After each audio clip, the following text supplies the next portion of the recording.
വാർത്തയില്ലാതായിരിക്കുന്നു. ഒരാഴ്ച 2-3 ആളുകളെ ചവിട്ടിക്കൊല്ലുകയാണ്.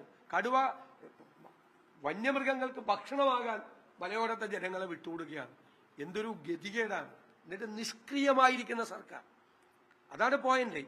ജനങ്ങൾ തിരഞ്ഞെടുത്ത ഒരു സർക്കാർ ജനങ്ങൾ പ്രതിസന്ധിയിലാവുമ്പോൾ സാധാരണക്കാർ സർക്കാരിന്റെ ഒരു സാന്നിധ്യം ആഗ്രഹിക്കും.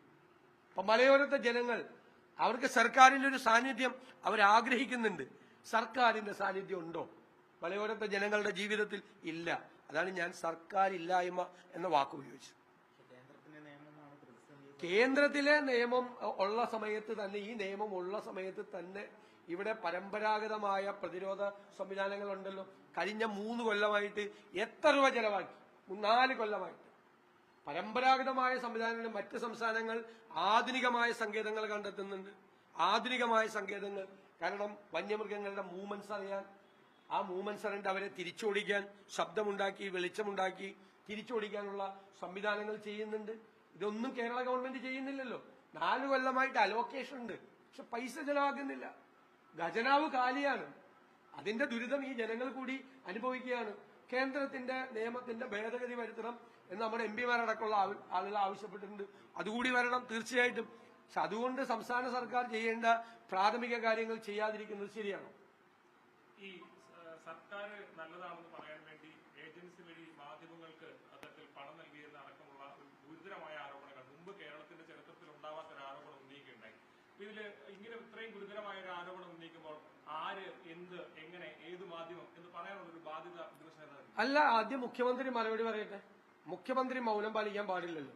മുഖ്യമന്ത്രി പറയട്ടെ.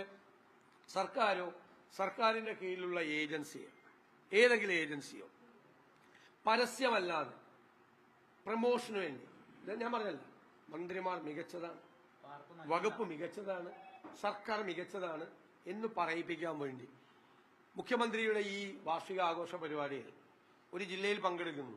തലേ ദിവസത്തെ പ്രൈം ടൈമിൽ 1 മിനിറ്റ് പ്രമോഷൻ. ഇത് അദ്ദേഹം പങ്കെടുക്കുന്ന ദിവസം പ്രൈം ടൈമിലും നോൺ പ്രൈം ടൈമിലും ഓരോ മിനിറ്റ് വീതം. പിന്നെ നടത്തുന്ന എക്സിബിഷന് പ്രമോഷൻ, ഡോക്യുമെന്ററി. അതുകൂടാതെ ഓരോ മന്ത്രിമാരുടെയും വകുപ്പുകളെടുത്ത് ആ മന്ത്രിമാരെ പ്രകീർത്തിക്കുന്ന പരിപാടികൾ നിങ്ങൾ ഓരോ TV ചാനൽ വെച്ച് നോക്കിയാൽ എല്ലാ ദിവസവും കാണാം. ചാനലുകൾ മുൻകൈ എടുത്തിട്ട് മന്ത്രിമാരെ പ്രൊമോട്ട് ചെയ്യുന്നു.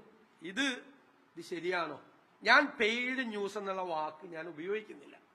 അത് മാധ്യമങ്ങളോടുള്ള ബഹുമാനം കൊണ്ടാണ് ഞാൻ ആ വാക്ക് ഉപയോഗിക്കാത്തത്. ഞാൻ ആ വാക്ക് ഉപയോഗിക്കുന്നില്ല. പക്ഷെ സർക്കാർ പറയണം. സർക്കാർ ഈ കാശ് എവിടെ നിന്നാണ് കൊടുക്കുന്നത്? കിഫ്ബി ഈ പരിപാടി തുടങ്ങിയിട്ട് കുറെ നാളായി. കിഫ്ബി ഈ പരിപാടി തുടങ്ങിയിട്ട് കുറെ നാളായി. കിഫ്ബിക്ക് എന്തിനാണ് പരസ്യം? കിഫ്ബിക്ക് എന്തിനാണ് പ്രമോഷൻ? ഇപ്പൊ കിഫ്ബി തുടങ്ങിയിട്ടുണ്ട്. അപ്പൊ ഏത് ഏജൻസി വഴിയാണ് ഈ പരസ്യമല്ലാത്ത കാര്യത്തിന് പൈസ കൊടുക്കുന്നത്? അത് ശരിയാണോ?